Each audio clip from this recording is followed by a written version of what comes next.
திருப்பரங்குன்றம் சுப்பிரமணிய சுவாமி கோயில் கார்த்திகை தீப திருவிழா கொடியேற்றத்துடன் தொடங்கிய நிலையில் திரளான பக்தர்கள் பங்கேற்று சுவாமி தரிசனம் செய்தனர். காட்சிகளை பார்க்கலாம்.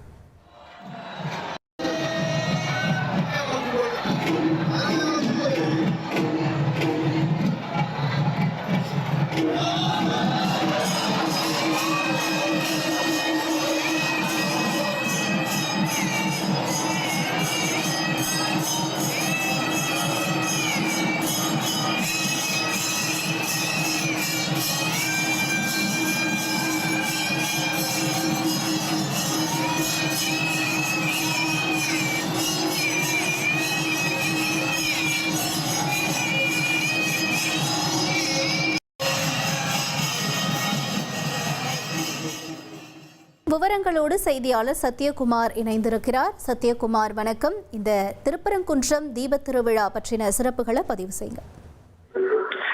வணக்கம். திருப்பரங்குன்றம் அருள்மிகு சுப்பிரமணிய சுவாமி கோவிலில் கொண்டாடப்படும் விழாக்களில் இந்த கார்த்திகை தீப திருவிழா மிகவும் சிறப்பு வாய்ந்தது. கார்த்திகை மாதம் 10 நாட்கள் நடைபெறும் இந்த திருவிழாவிற்கான கொடியேற்றம் தற்போது நடைபெற்றது. உற்சவர் சன்னதியில் சுப்பிரமணிய சுவாமி தெய்வானைக்கு பால், சந்தனம், இளநீர் உள்ளிட்ட 16 வகையான பொருட்களால் சிறப்பு அபிஷேகம் நடைபெற்றது. தொடர்ந்து சிறப்பு அலங்காரத்தில் சுப்பிரமணிய சுவாமி தெய்வானையுடன் சிம்மாசனத்தில் கோவில் கம்பத்தடி மண்டபத்தில் எழுந்தருளினார். அங்கு சுப்பிரமணிய சுவாமி தெய்வானை முன்னிலையில் தங்க முலாம் பூசப்பட்ட அந்த கொடி கம்பத்தில் சந்தனம், பால், பன்னீர், இளநீர் உள்ளிட்ட சிறப்பு பொருட்களால் அபிஷேகம் செய்யப்பட்டு மாவிலை, பூமாலை கொண்டு சிறப்பு அலங்காரம் செய்யப்பட்டு இந்த கார்த்திகை தீப திருவிழாவுக்கான கொடி ஏற்றப்பட்டது.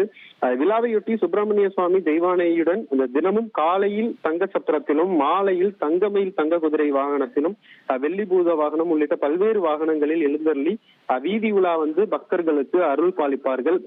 அந்த விழாவின் முக்கிய நிகழ்ச்சியாக வருகிற டிசம்பர் 2ஆம் தேதி இரவு பட்டாபிஷேகமும், அதைத் தொடர்ந்து விழாவின் சிகர நிகழ்ச்சியாக டிசம்பர் 3ஆம் தேதி மாலை 6 மணி அளவில் திருப்பரங்குன்றம் மலை மீது இந்த மகா தீபமானது ஏற்றப்பட உள்ளது. இந்த விழாவிற்கான ஏற்பாடுகளை அறங்காவலர் குழு தலைவர் சத்யபிரியா தலைமையில் கோவில் துணை ஆணையர் நாராயணன் முன்னிலையில் இந்த கோவில் பணியாளர்கள் செய்து வருகின்றனர். தகவல்களுக்கு நன்றி சத்யகுமார்.